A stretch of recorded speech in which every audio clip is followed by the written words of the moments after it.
You and your dog live in a world that is overwhelming. It is full of moments with danger, self-rewarding behaviors, and distractions.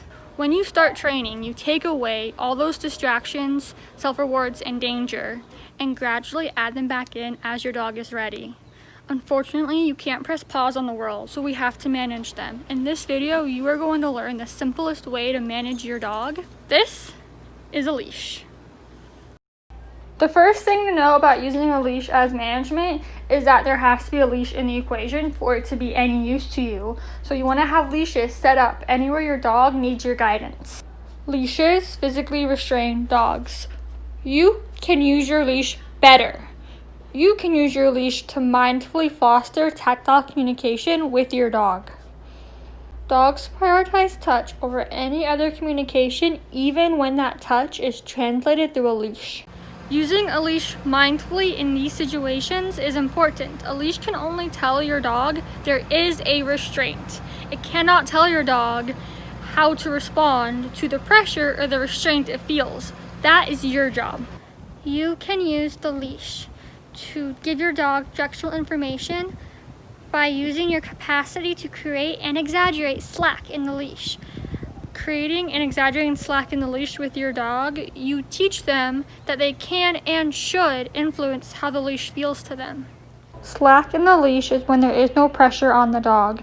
It's when a leash loops down because there is no force from you or the dog holding it tight and straight. You can teach a dog to create slack in the leash by applying gentle pressure in a direction the dog's nose can follow. The instant that they move their nose towards and step into the leash pressure, you exaggerate the slack, mark, and reward.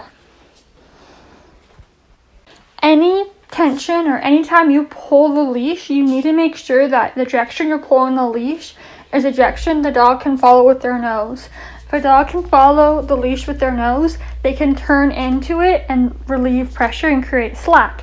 You can, in training sessions, exaggerate that slack to really get the point to the dog, but the dog is capable of going the direction the leash is telling them to go to get all that tension and all that stress taken off of them. If you're trying to pull in a direction the dog's nose can't follow along their spine, you're going to frustrate and confuse your dog because there is nothing that dog can do to relieve. You'll want to use a leash like a slip lead where it's quick and easy to put on your dog and it lets you communicate very softly with the dog so you're not applying a lot of pressure. When you have a leash on hand and ready, you can use the leash to guide your dog through tough situations with leash communication. Keep practicing the skill of leash communication.